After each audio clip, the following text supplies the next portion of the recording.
하나님이 어떤 분이신가에 대해서 계속 말씀을 전하고 있습니다.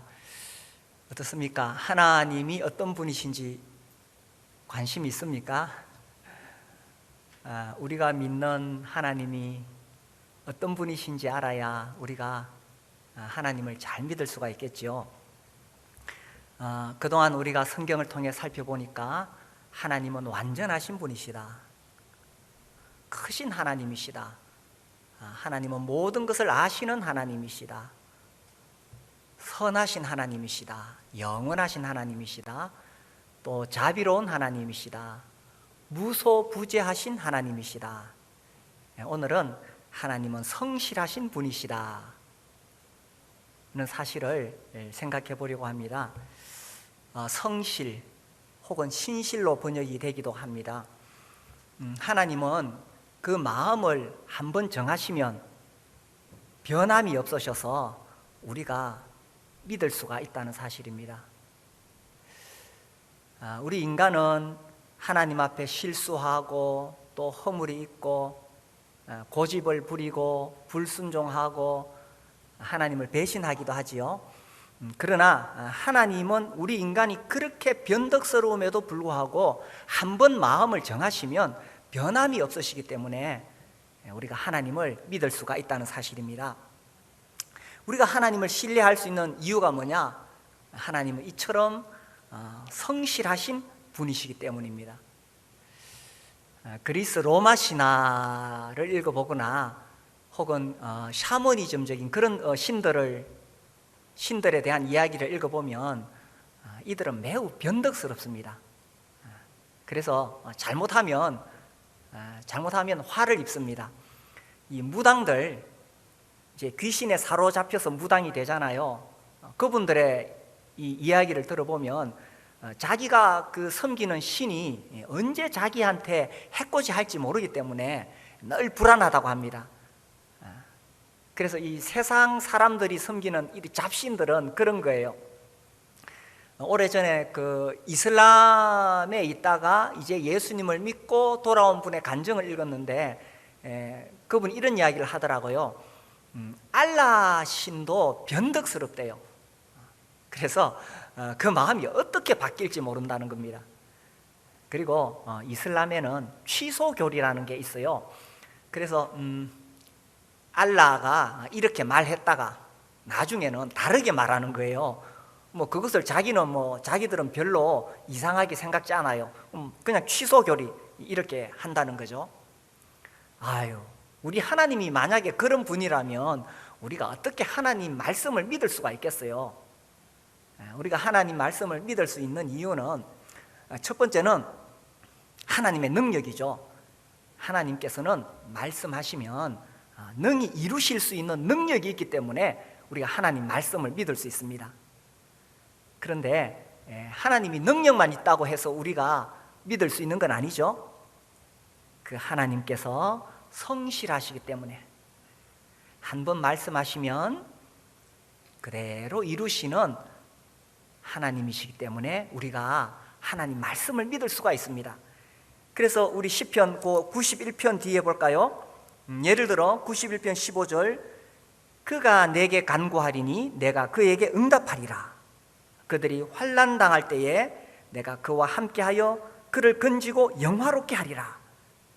하나님께서 이렇게 말씀하실 때에 우리는 하나님을 믿을 수가 있습니다. 내가 내게 간구하리니 내가 그에게 응답하리라. 하나님께서 우리가 기도하면 응답하시겠다고 말씀하셨기 때문에, 이렇게 말씀하신 그 말씀이 변치 않기 때문에 우리가 어려운 일 당하면 하나님께 기도할 수 있는 것입니다.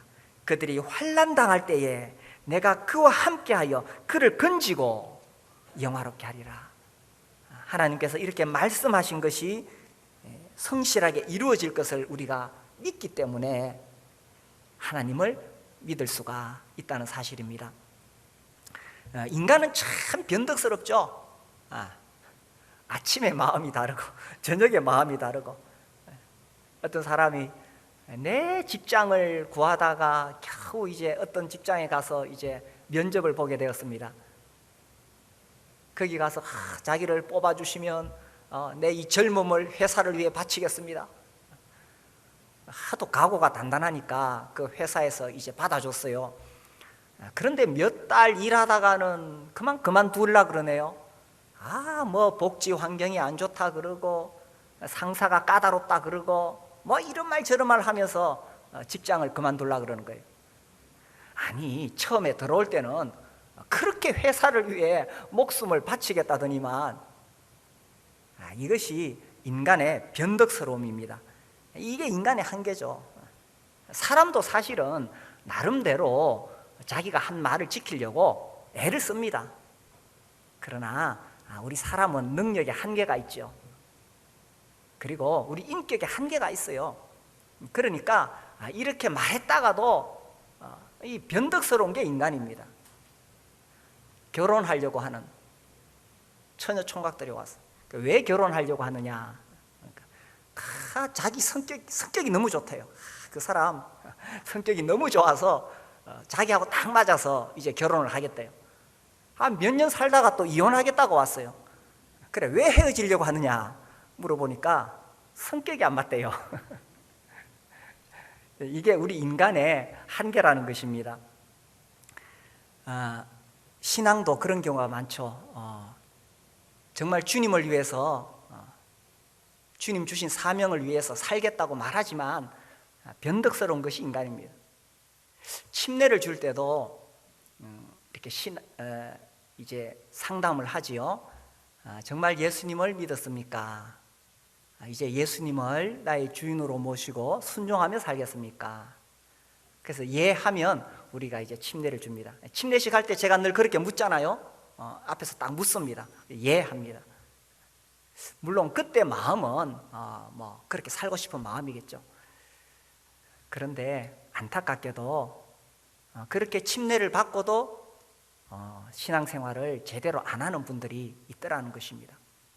저는 구원에 대해서는 이렇게 생각합니다. 이 구원에 대한 교리를 다 공부하고 그것을 인정하고 믿었다고 해서 내가 그거를 그 구원의 교리를 이해하고 믿었다고 해서 그렇게 말하지만 정말 성령으로 거듭나지 않으면 언제 돌아갈지 모른다는 것입니다. 그래서 하나님 말씀을 들을 때에 성령이 그 안에서 말씀을 통해서 거듭나게 해야 구원을 받는 것이지, 내가 그걸 이제 이해하고 뭐 인간의 죄, 뭐 예수님의 십자가 대속, 뭐 믿음으로 구원, 은혜로 구원, 내가 그거 이해하고 그랬다고 해서 구원 받는 것은 아니라고 생각해요. 왜냐하면 인간은 변덕스러워요. 언제 바뀔지 모릅니다. 정말 성령께서 그 안에 새 생명을 주시고 변화시켜야 구원을 받는다는 것이죠. 그래서 우리 인간은 이렇게 변덕스럽습니다. 그러나 하나님은 성실하시죠. 그래서 하나님은 한번 나를 구원하시기로 작정하시면 그 마음이 변치 않습니다. 비록 우리가 실수하고 넘어지더라도 결코 우리를 놓치지 않습니다. 로마서 8장 35절에 이렇게 기록되어 있죠. 누가 우리를 그리스도의 사랑에서 끊으리요? 하나님이 한번 우리를 구원하시려고 작정하셨으면 누가 우리를 그리스도의 사랑에서 끊으리요? 환난이나 곤고나 박해나 기근이나 적신이나 위험이나 칼이랴. 그래서 하나님이 한번 나를 딱 붙잡으시면 그 하나님의 마음은 변치 않기 때문에, 성실하시기 때문에, 신실하시기 때문에 우리가 하나님을 믿을 수가 있다는 사실입니다. 하나님께서는 내 인생을 한번 받으시면 비록 내가 중도에 넘어지고 실패하더라도 하나님 결코 내 인생을 포기하지 않으십니다. 하나님 끝까지 책임지십니다. 시편 48편 14절에 보면요, 이 하나님은 영원히 우리 하나님이시니 그가 우리를 죽을 때까지 인도하시리로다. 한번 하나님께서 내 인생을 딱 받으시면 그 마음이 변치 않으시는 거예요. 하나님은 성실하시고 신실하시기 때문에 우리가 하나님을 믿을 수가 있다는 사실입니다. 이렇게 하나님께서 우리를 성실하게 대하신다는 것을 이 시간에 베드로를 통해서 말씀드리고 싶습니다. 우리 하나님, 이 땅에 오신 예수님이시죠. 예수님께서 베드로에 대해서 세 가지 예언을 하셨습니다. 첫 번째 예언이 요한복음 1장 42절입니다.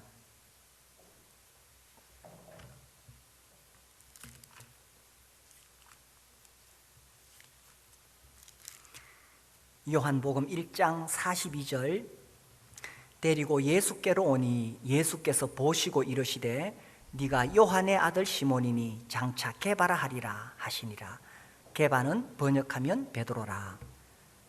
안드레가 이제 예수님께 베드로를 데려오셨어요. 본래 이 사람 이름은 시몬인데 예수님께서 이름을 바꿔주시죠.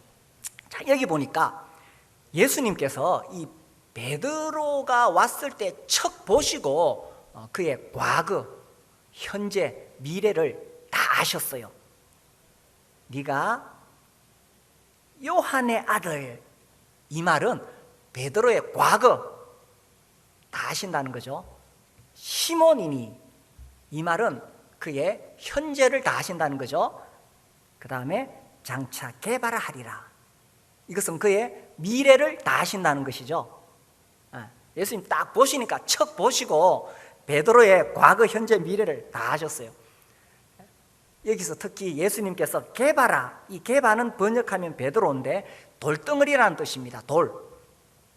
그래서 이 말씀의 의미는 네가 앞으로 돌처럼 단단한 정말 귀한 인생이 될 것이다, 그런 뜻입니다. 네 미래가 그렇게 될 것이다 라는 것입니다.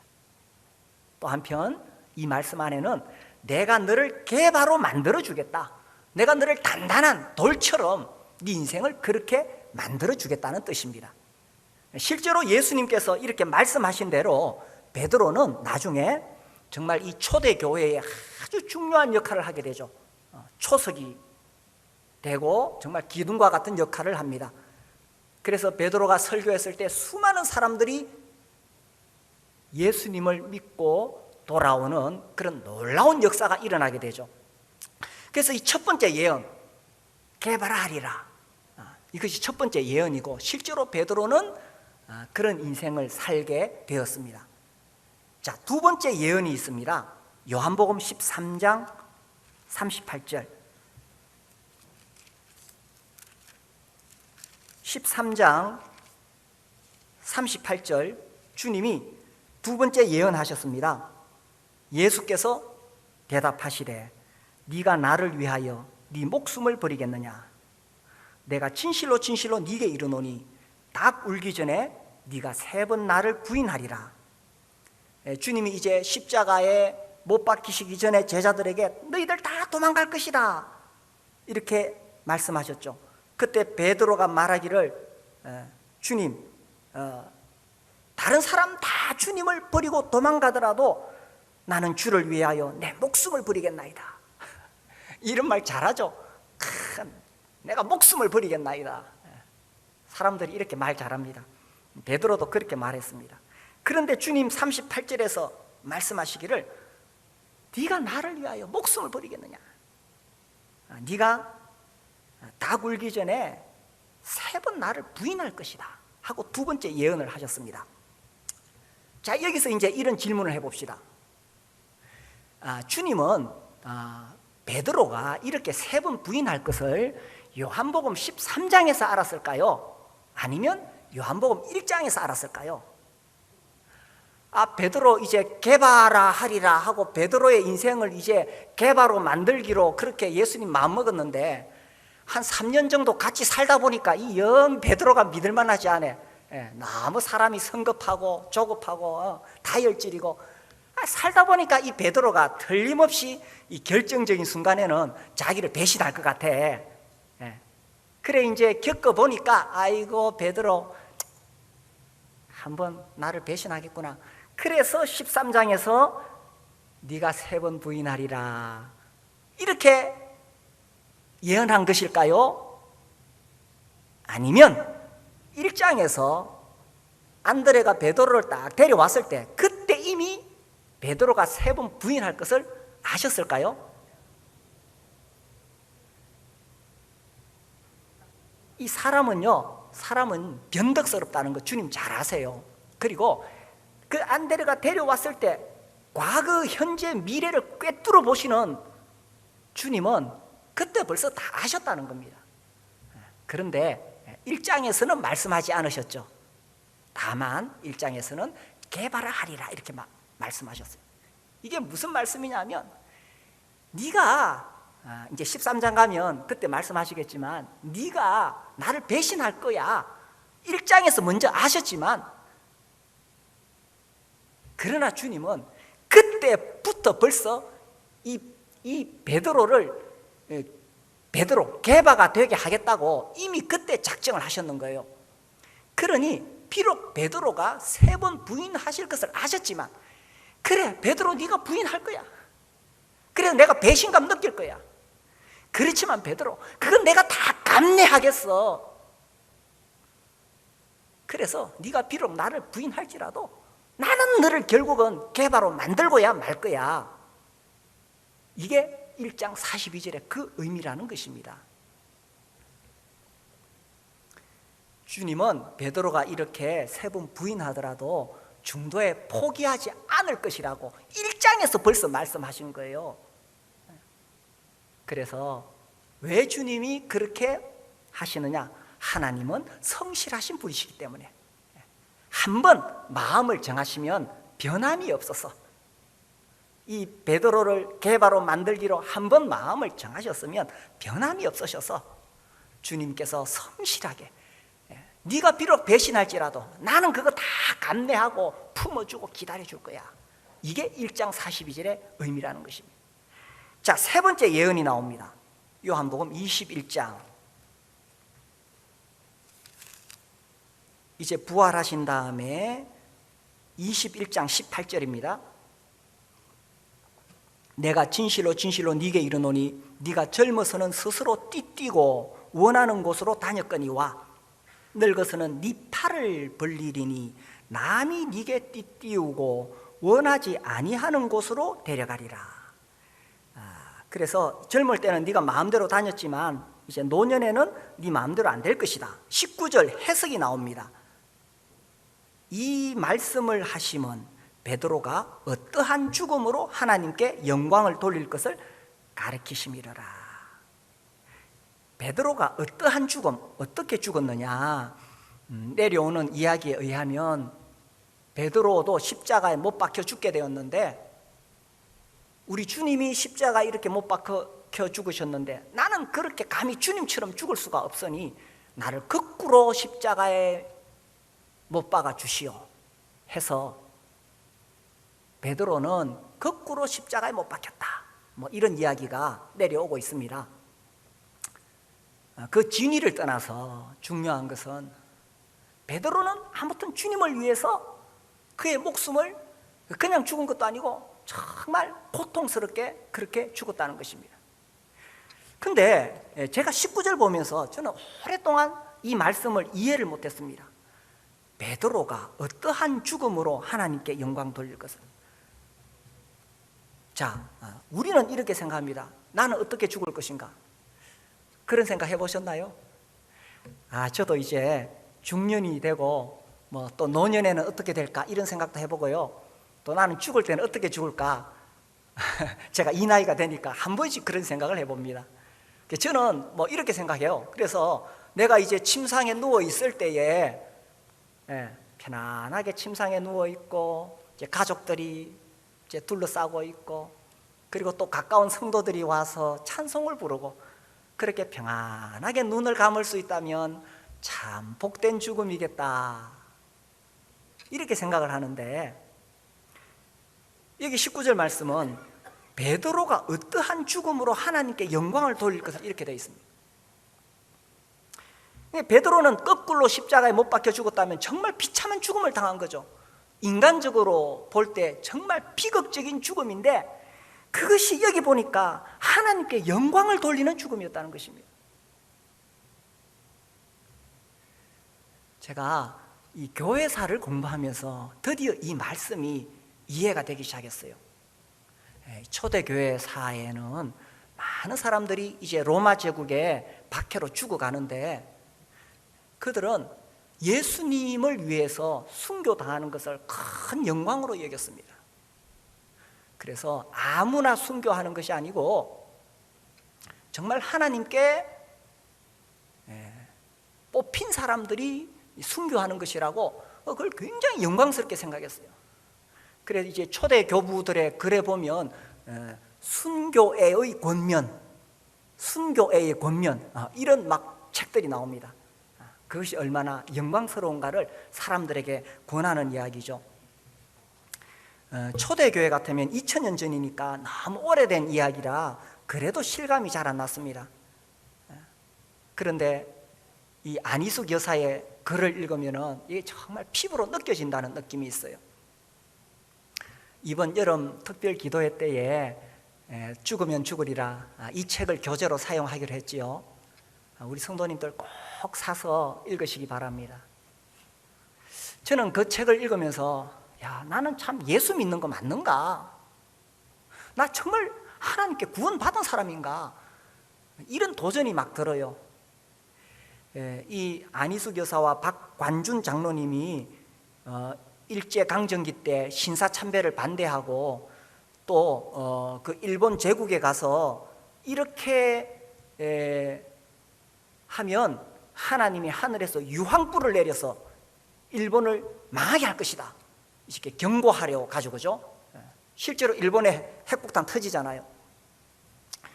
그래서 이제 그 경고하러 갈 때에 이 박관준 장로님이 내가 이제 거기 가면 붙잡혀 감옥살이하다 죽을 것이다 이걸 알았어요. 그래서 가기 전에 이런 말씀을 하십니다. 나는 내 평생의 소원이 약을 먹고 주사를 맞다 병사하는 일이 없도록 해달라는 것이었고 주님을 위해서 주님의 이름으로 칼에 맞아 죽든지 서대반처럼 돌에 맞아 죽든지 기름 가마에 던짐을 당하든지 해서 단번에 죽도록 해달라고 기도해 왔소. 죽으면 개도 뜯어먹지 않을 이까지 썩어질 몸을 바쳐 주님 위해서 단번에 죽는다면 그 영광스러운 순교의 기쁨을 어찌 다 감당할지 알 수 없습니다.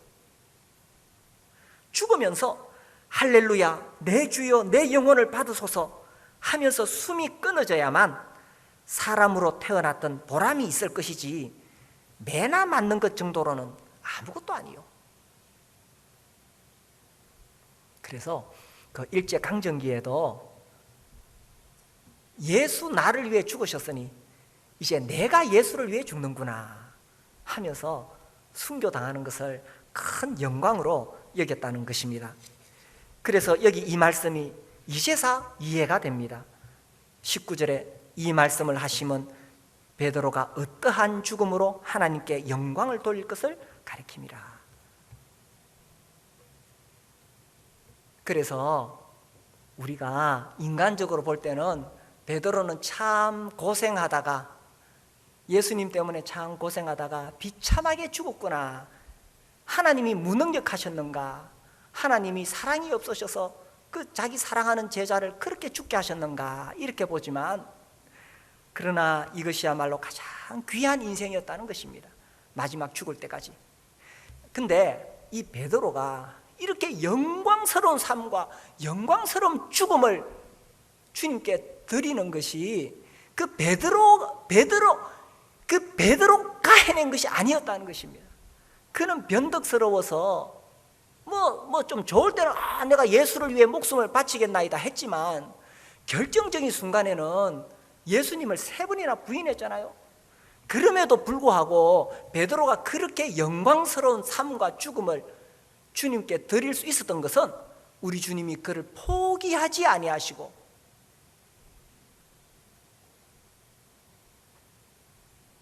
그 배신하고 낙심한 제자를 중간에 버리지 아니하시고 끝까지 붙들어 주신 주님의 성실하심이 있었기 때문이라는 것입니다. 그래서 우리의 인생이 한 번 주님께 드려지면 주님은 비록 내가 실패하고 넘어지고 배신할지라도 나를 포기하지 않으신다는 것입니다. 우리 주님이 만약 베드로 처음에는 기대했겠지요. 내가 너를 개바로 만들어주겠다 기대했다가 중간에 3번 부인하니까 베드로 안 되겠다, 끝내자, 이렇게 내치셨다면 베드로 그렇게 영광스러운 삶과 영광스러운 죽음을 맞이할 수가 없었겠지요. 그러나 우리 주님은 성실하시기 때문에 한 번 받으시면 결국은 그 인생을 주님 보시기에 가장 아름답게 만들어 가신다는 사실입니다. 우리 변덕스러운 인간을 변화시키시는 하나님의 방식이 있습니다.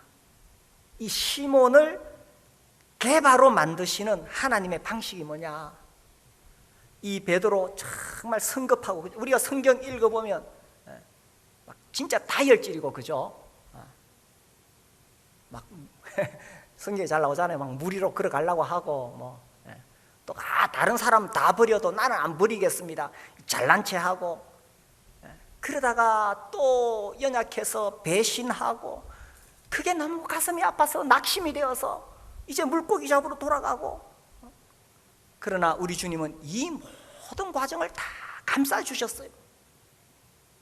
그렇게 중간에 주님이 놓치지 않고 다 끝까지 참으시고 감싸주시고, 이 성실하심이 베드로를 변화시켰다는 것입니다. 그래서 한 번 주님이 마음이 정해지면 그 마음을 바꾸시지 않기 때문에 우리가 살다가 비록 넘어지고 실패해도 우리가 주님을 믿을 수가 있다는 사실입니다. 이 베드로가 낙심해서 물고기 잡으러 왔지요. 숯불 미팅. 그때 주님이 오셔서 숯불을 피우시고 베드로 만나 주시잖아요. 21장 9절에 보시면, 육지에 올라보니 숯불이 있는데 그 위에 생선이 놓였고 떡도 있더라. 이 숯불, 베드로가 3번 부인할 때에 쬐었던 그 숯불 아니겠어요? 자기가 주님 모른다고 사람들 앞에서 부인할 때 그 숯불, 그 숯불에서 주님이 다시 만나주시고 밤새도록 물고기 잡느라고 허기지고 지쳐있는 그를 위해서 생선을 주시고 떡을 주시고, 그렇게 해서 이 장면이 이제 베드로의 인생의 터닝 포인트가 되는 거죠. 나는 주님을 부인했지만 주님은 나를 버리지 않으셨구나. 주님은 나를 버리지 않으셨구나. 그래서 용기를 내서 베드로가 다시 일어설 수 있지 않았나요? 사람을 변화시키는 게 뭐냐? 율법이 사람을 변화시키느냐? 하나님 아십니다. 율법으로 사람 변화되지 않습니다. 교육이 사람을 변화시키느냐? 물론 교육도 필요하고, 그죠? 잔소리도 필요합니다. 저도 부모니까 늘 잔소리합니다. 우리 애들한테 집회 시간에 지각하지 마라, 10분 전에 와라. 이 잔소리는 이 삶의 습관을 개선시키기 때문에 부모로서 해야 된다고 생각해요. 예배 시간에 지각하는 거, 이거 습관되면 평생 습관된다. 10분 전에 와라. 늘 제가 우리 아이들에게 잔소리합니다. 수요 집회 나와라. 습관이다. 이 잔소리가 필요하다고 생각돼요. 그러나 잔소리는 습관을 고칠 수는 있지만 인격을 변화시킬 수는 없습니다. 인격을 변화시키는 것은 성실입니다. 끝까지 품어주고 기다려주고 변함없이 그를 감싸줄 때에, 그때 변화가 일어나게 된다는 거죠. 그 안희숙 여사가 이 평양 형무소에 갇혀 있을 때 이야기입니다. 아무튼 제가 이 책을 읽으면서 나는 정말 예수 믿는 사람 맞는가, 이런 생각이 드는데, 이 형무소에 갇혀 있으면서 제일 힘들었던 것이 배고픔 그리고 추위였다고 합니다. 죄수들한테 먹을 걸 제대로 주겠어요? 그런데 배가 고픈 거예요. 그리고 그 시멘트 바닥에서 겨울을 나야 되는데 너무너무 추운 거예요. 그 추위와 배고픔 속에서 이제 보내야 되는데, 한 번은 이 옆에 있는 그 옆실에서 이상한 괴성이 나는 거예요. 막 여자가 고함 지르는 소리가 나요. 그래 이게 도대체 어찌된 일인가 알아보니 이 만주 여자인데 만주에서 자기 남편을 죽이고 이렇게 평양까지 도망왔다가 잡힌 거예요. 이 여인이 20살 이 여인이 자기 부모님이 감자 한 부대 받고 어떤 남자한테 이렇게 시집 보내는 거예요. 그래서 자기가 감자 한 부대에 팔려왔다는 이런 억울함이 늘 있어요. 그 남편은 자기보다 한 30살이 더 많고, 그래서 이제 그 남편하고 사니까 무슨 정이 있겠어요. 그런데 이 산골에 어떤 젊은 사람이 약을 팔러 왔다가 이제 두 사람이 마음이 통하게 되었는 거예요. 그래서 이제 두 사람이 모의해가지고 그 남편을 이제 죽였어요. 그리고 도망을 갔다가 잡혀왔는 거예요. 잡혀와가지고 이제 경찰이 네가 남편 죽인 거 맞지? 하니까 계속 자기는 모른다고 이야기했어요. 그렇게 모른다고 계속 하니까 이 고문을 아주 잔인하게 고문을 했어요. 심지어 양손에다가 구멍을 뚫어서 여기다 이제 쇠줄을 매어가지고 끌고 다니면서 고문을 했는 거예요. 그래 이 여인이 그냥 미쳐버렸어요. 미쳐서 막 이렇게 하니까 독방에 가두고는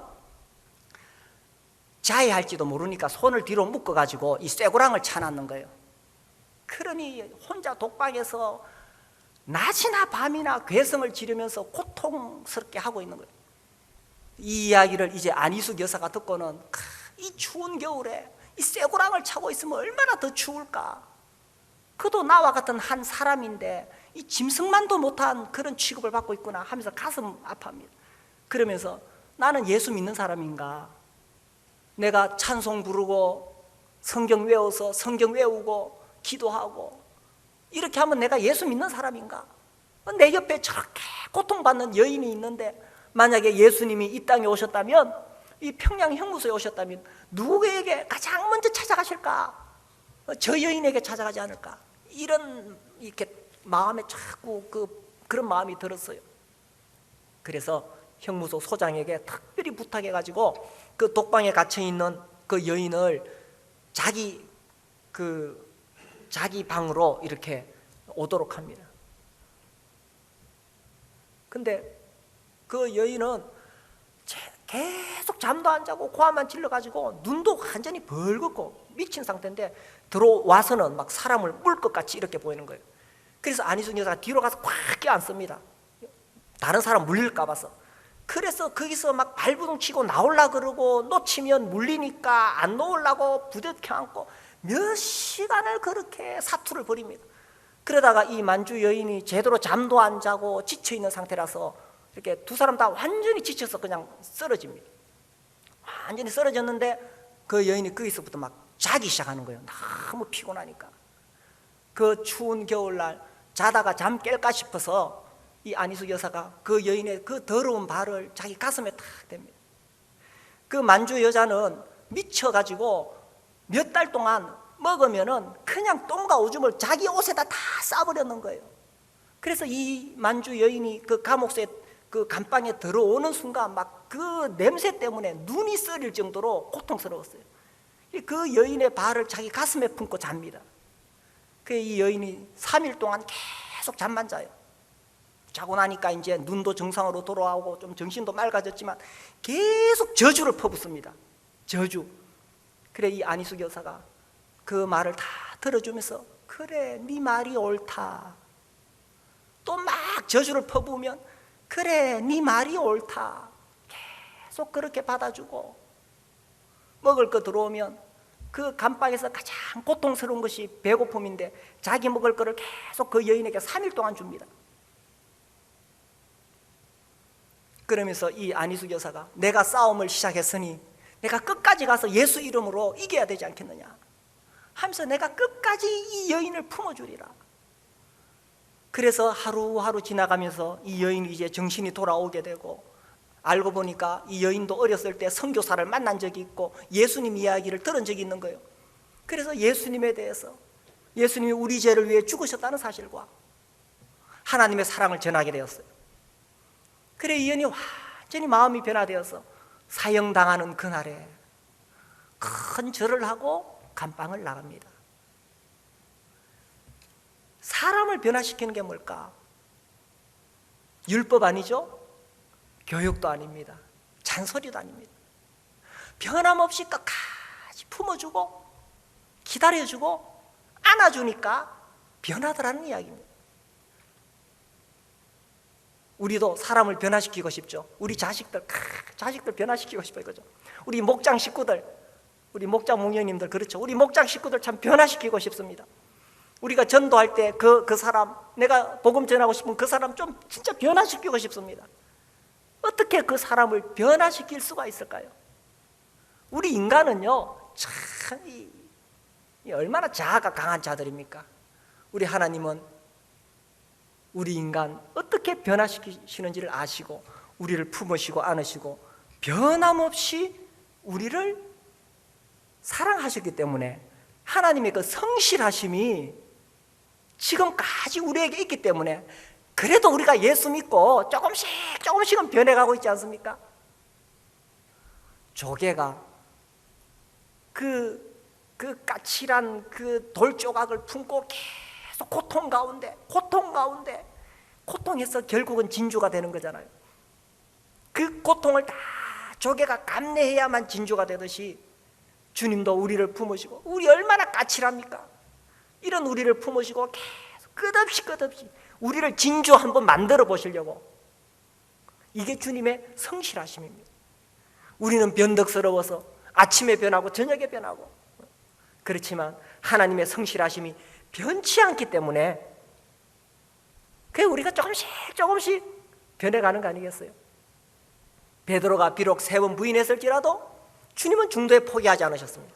우리가 살아가면서 수없이 실패하고 낙심하고 배신하고 주님으로부터 멀어질지라도 하나님의 성실하심, 하나님의 신실하심은, 우리를 향한 그분의 신실하심은 결코 변하지 않는다는 사실입니다. 이 하나님을 끝까지 잘 붙잡고 믿으시기를 바라고, 그 하나님의 신실하심을 우리 주위 사람들에게 전할 수 있게 되기를 바랍니다. 484